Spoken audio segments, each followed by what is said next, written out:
Ok, si han visto suficientes críticas en este canal, saben que de repente puedo ser demasiado indulgente con las películas, porque considero que realmente casi cualquier película es una obra lo suficientemente compleja para que una calificación de 0, de 1, de 3 hasta 5 muchas veces puede ser muy arbitrario.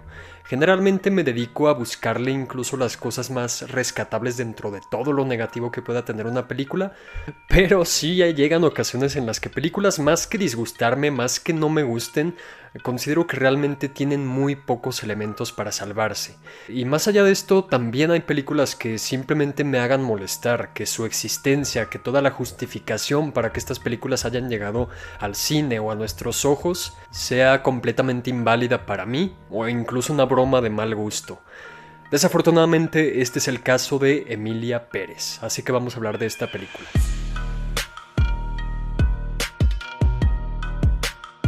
Buenos días, tardes o noches, bello ser humano, yo soy Rafa Salinas y hoy vamos a hablar de Emilia Pérez, protagonizada por Zoe Saldaña, Selena Gómez y Carla Sofía Gascón. Ahora hay algo muy interesante con esta película que ahorita vamos a platicar, vamos a sacarle alguna cosa positiva, pero realmente sí va a ser un video un poco molesto incluso. Creo que muy pocas veces puedo decir que una película me parece espantosa y en esta ocasión incluso irresponsable. Pero antes de hablar de las cosas positivas y negativas de la película, vamos a ver de qué trata. Rita, una abogada en ascenso, es contactada por un narcotraficante que le plantea la libertad financiera a cambio de que lo ayude a transicionar de género. Así que bueno, vamos a hablar de las cosas positivas y negativas de esta película. Hablemos un poquito del cineasta, ¿no? Porque Jacques Audiard realmente es un buen cineasta. Creo que ha consolidado un estilo muy bueno, muy claro. Tiene películas bastante rescatables. De hecho, hay una en particular que me gusta demasiado. Es una de las mejores películas francesas de este siglo, que es A Prophet. También De Rue et d'Eau o Les Olympiades, al menos de las que yo he visto.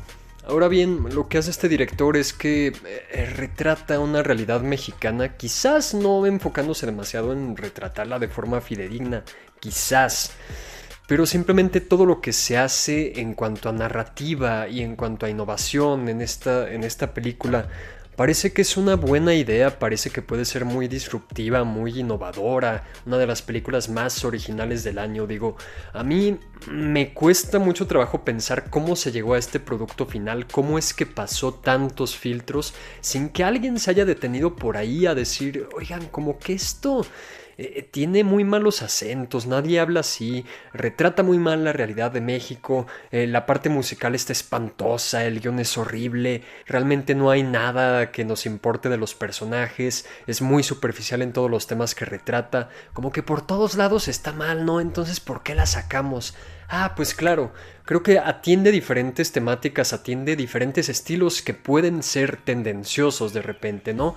A final de cuentas nos encontramos con una película que plantea ser progresista por algunas entradas, principalmente al tratarse de una protagonista trans. Segundo de esto, por ser una película que retrata una realidad social, una realidad de violencia muy fuerte en el país, que no solamente es de México, pero ahorita hablamos de eso. También por un cast multicultural, latino, lejos de todo lo de Occidente y de las narrativas convencionales, aparte de que es un musical bastante extraño, innovador, entre comillas. Entonces yo como que pienso que sí, el director se plantea hacer realmente una película que mezcle un montón de elementos que la vuelvan lo suficientemente original para que pueda diluir todo este pésimo manejo de la narrativa. Se puede llegar a decir que esta película es como la gentrificación de varias cosas. Es como una visión muy superficial de lo que llega a ver un extranjero cuando se queda una semana a hacer scouting en México.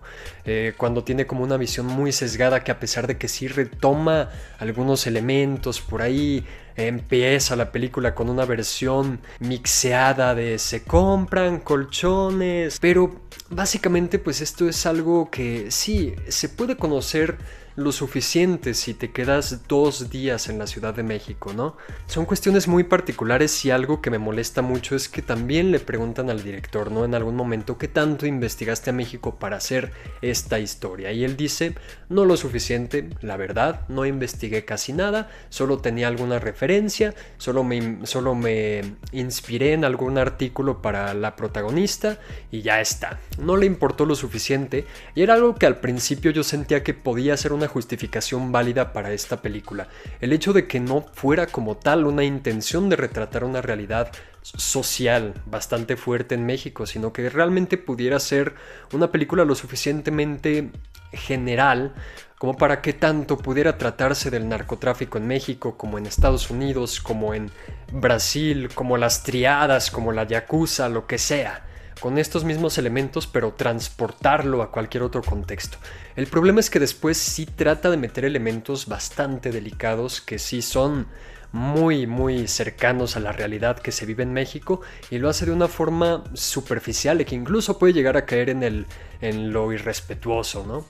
Y a pesar de que la película es extraña, lo suficientemente extraña para que no sepamos si se está tomando o no en serio, que puede llegar a ser una comedia voluntaria o involuntaria y nunca lo sabemos realmente, y a pesar de que yo considero genuinamente que no todo el arte tiene que ser responsable socialmente, digo, si un francés quiere hacer una película aquí en México, tiene todo el derecho a venir y representar su visión de México, digo, hasta un cineasta de la talla de Eisenstein lo hizo, y la verdad no nos hagamos mensos, nos gustó Coco a la mayoría, que podría tratarse de algo similar, pero creo que el tratamiento es bastante diferente. Creo que aquí falta sensibilidad y a pesar de que se le trata de dar como una redención a este personaje, simplemente no funciona lo suficiente, en primer lugar porque el propio planteamiento de los personajes está horrible, espantoso, no me interesó ninguno, no pude tener ninguna pizca, ni siquiera digamos empatía, porque no siempre hay que tenerla, de entendimiento, de interés en el que pasara con estos personajes. Desde los primeros minutos de la película yo ya estaba completamente desconectado y ningún minuto de la película, a excepción quizás de algún número musical, alguna escena, ningún momento en la película yo me sentí realmente inmerso en la historia. Esto creo que tiene que ver también mucho y obviamente va a ser una visión muy diferente que tengamos cualquier persona que hable español y más específicamente los mexicanos obviamente, que es el ruido que nos puede generar los acentos de las y los protagonistas. En este caso, creo que si acaso una o dos personas tienen un acento mexicano, ya ni siquiera digamos mexicano, sino que puede pasar por mexicano porque todos los demás acentos son una mezcla de acentos gringos, españoles, latinos, sí, pero lo suficientemente mezclados de otros lados y siempre los tratan de hacer pasar por mexicanos, ¿no? Creo que si se quería al menos quitar esta parte del ruido, si se quería representar a una parte de la sociedad de México y de alguna forma darle una vuelta a la narrativa del narco, que sí, ya lo hemos visto retratado varias veces aquí en el mismo México y la verdad también llega a ser cansado el cómo se puede llegar incluso a una pornomiseria. Esta película puede ser el contrario, pero también lo hace muy mal. Y es que más allá de los acentos, el guión tampoco se salva por ningún lugar.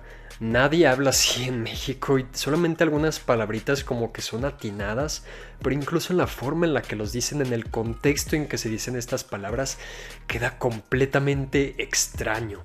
Y esto es lo que digo cuando me pongo a pensar cómo es que esta película pasó tantos filtros, o si acaso hubo los suficientes filtros, hubo algún equipo de investigación por ahí, algún traductor o traductora que dijera, sabes que en México se utilizan ciertas jergas en esta zona, lo que sea, esta palabra no va, esta palabra puede que suene bien si la traduces en ChatGPT o en Google Traductor, pero no así como que no habla la gente en Latinoamérica. Entonces todo el guión, no se salva casi nada está lleno de esta forma extraña de hablar español, que obviamente si no lo hablas no te vas a dar cuenta. E incluso yo al principio estaba viendo la película traducida al inglés para ver cómo podría sonar más o menos. Ni siquiera así me gustó. Ni siquiera así siento que ni tanto las canciones como los diálogos en general tengan un buen guión. No me gustó y punto. Como les digo, quizás hay algunas partes de producción que más o menos me gustaron, de fotografía, hay algunos manejos y transiciones interesantes. La parte de lo musical, hay una canción que me gusta y ya. De repente, si yo tuviera alguna referencia más o menos de los estilos que puede llegar a remembrar la película, sería un intento de Almodóvar.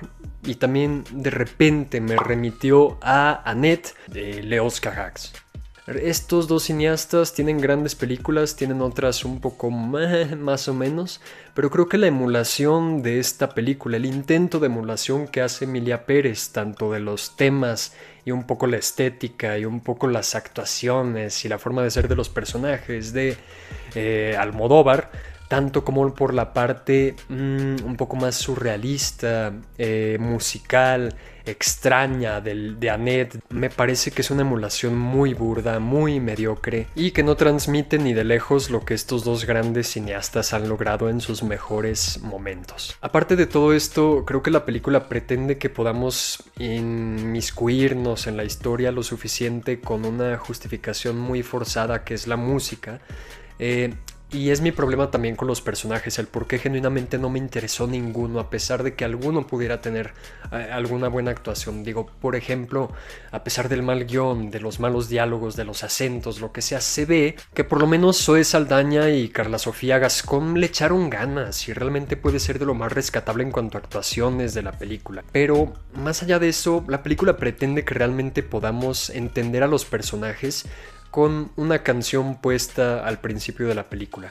Nos mete tan rápido al conflicto que realmente no podemos entender lo suficiente al personaje de Emilia Pérez precisamente antes de la transición para poder más o menos redimirlo, que es un poco lo que busca la película.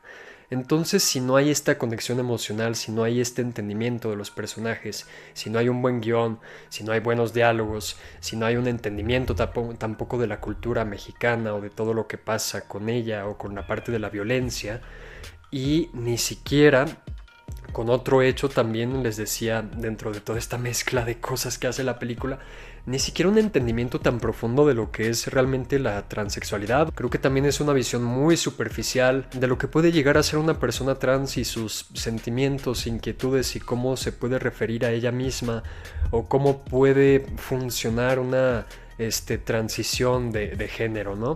Entonces, por todos lados también es una película superficial y por lo mismo, por el tipo de película que es, puede llegar a parecer que es incluso manufacturada, es lo suficientemente artificiosa, innovativa, original, diferente, disruptiva, con comentarios sociales, para que pueda ser premiada en los festivales europeos y en los premios de la academia, ¿no? Parece ser que de repente el único propósito de la película es y que no hay ninguna responsabilidad con el hecho de que se haya escogido a México para desarrollar la historia aquí.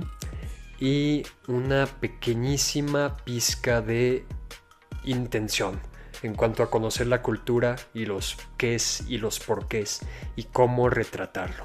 No solamente por el hecho de que sea mexicano, genuinamente me parece una película muy mediocre en muchos aspectos. Y les repito, no es como tal que el arte tenga que ser socialmente responsable el 100% del tiempo, pero si la película al menos plantea hacer una especie de comentario nuevo al respecto, pues debería ser lo mínimo para no tener una visión tan sesgada. Y vaya que esta película le ha ido muy mal en cuanto a comentarios aquí en México. Está siendo entre bien y mal recibida en el resto del mundo. Algunos hasta llegan a alabarla y a ponerla como la mejor película del año. Entonces puede ser muy dispar esta experiencia que tengamos con la película, ¿no? Creo que incluso a pesar de que seas mexicano o mexicana, la puedes disfrutar. Digo, hay momentos que yo genuinamente digo, si hubiera conectado lo suficiente con la película y si no tuviera todo este ruido de los acentos que me estuvo sacando constantemente de quicio, creo que la película podría llegar de diferentes maneras a una audiencia mexicana. pero no es para mí. Realmente no fue para mí y realmente la pasé muy, muy mal viéndola, y eso que ni siquiera fue al cine porque no ha estrenado en cines. Realmente la han estrenado en otros países, en Netflix. Lo bueno que tenemos VPN y torrents, entonces pues la vi aquí en mi bendita computadora. Por supuesto, la ganadora del premio del jurado del Festival de Cannes y una película aclamada por la crítica internacional, ¿no? Así que bueno, por todo esto a Emilia Pérez vamos a darle una calificación de 4 cerrado. Pero bueno, esta es mi opinión. Genuinamente quiero escuchar la opinión de alguna otra persona que realmente la vea y diga, aquí hay algo muy valioso. A mí no me lo pareció en casi ningún momento, y eso que les digo, trato de rescatar siempre. Quizás incluso por eso le pongo un 3 y no un 0, no un 1, porque genuinamente hay cosas de la producción que me gustaron. Pero si hay alguien que pueda rescatar más cosas, pues adelante, digo, ahí está la caja de comentarios abierta. Yo con gusto voy a leer sus opiniones. Si el video te gustó, te agradecería mucho que le dieras like y lo compartieras con tus amistades. Eso me ayudaría bastante a crecer el canal. Si no te has suscrito, ¿qué esperas? El botón está justo aquí abajo y no te va a tomar más de 5 segundos, y le puedes dar clic a la campanita para que te lleguen notificaciones cuando suba un nuevo video. Aquí te van a estar apareciendo mis redes sociales para que podamos interactuar afuera de YouTube, y mi cuenta oficial de Letterboxd, en donde le hice una muy pequeñita reseña, muy pequeña, más chistosilla, ¿no? Y ya te la sabes, yo soy Rafa Salinas, yo me despido, bye.